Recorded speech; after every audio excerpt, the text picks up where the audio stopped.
Je vous souhaite la bienvenue pour un nouvel exercice. Aujourd'hui, je vais vous montrer comment nous pouvons flouter un background, ça veut dire un arrière-plan, le mettre en flou pour mettre en évidence un objet, une chose, une personne en avant-plan.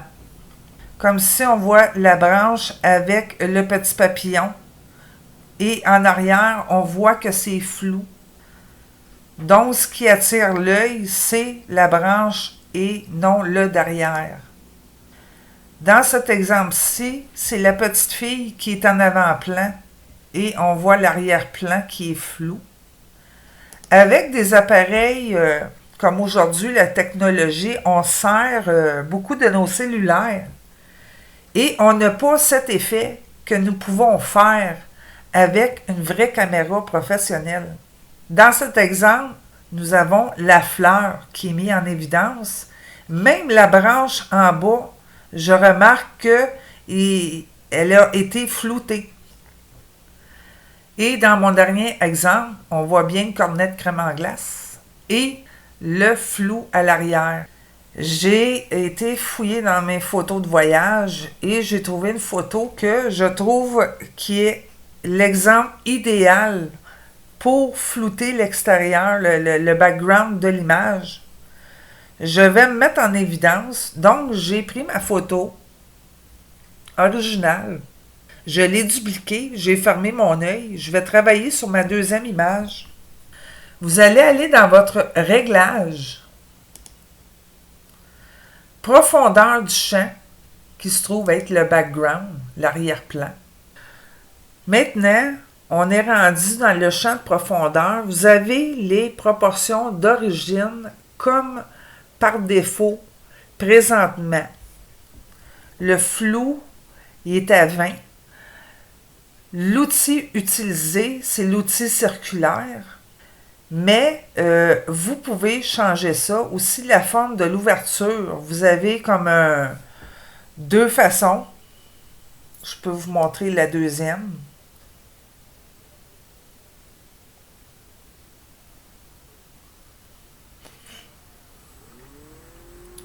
Je ne sais pas si vous avez vu la différence. Et la distance du focal. Le focal, c'est bien entendu, c'est mon visage. Je le mets à 59 pour vous montrer la différence.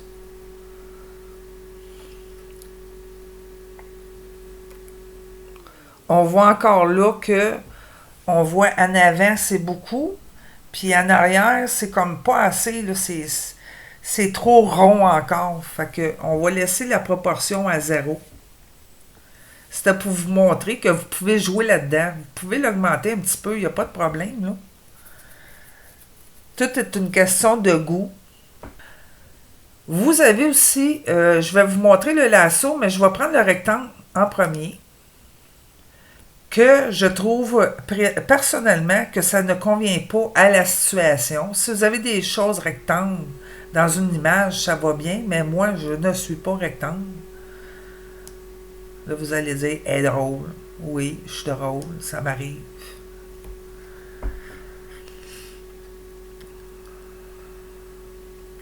Alors, regardez ici, on voit en arrière la fenêtre. La différence entre les deux, je trouve ça pas beau.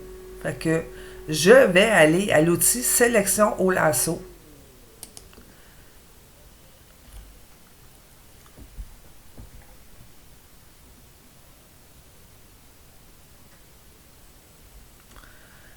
Je vais faire le tour de moi-même. Wow!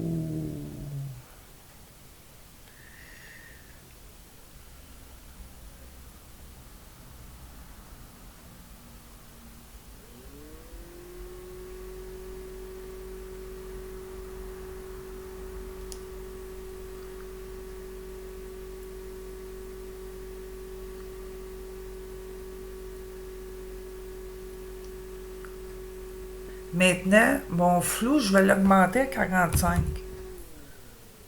Parce qu'on voit les gens encore à l'extérieur, en arrière de la photo. Je veux que ça vienne comme flou puis que ça soit plus discret.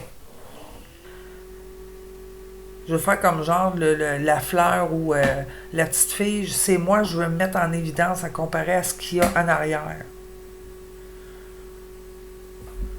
Je peux l'augmenter encore à 55.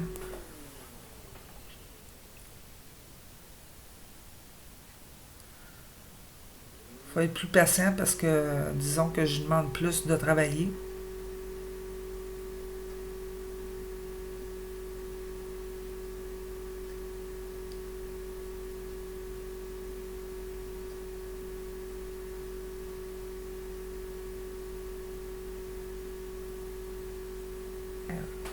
Je vais appliquer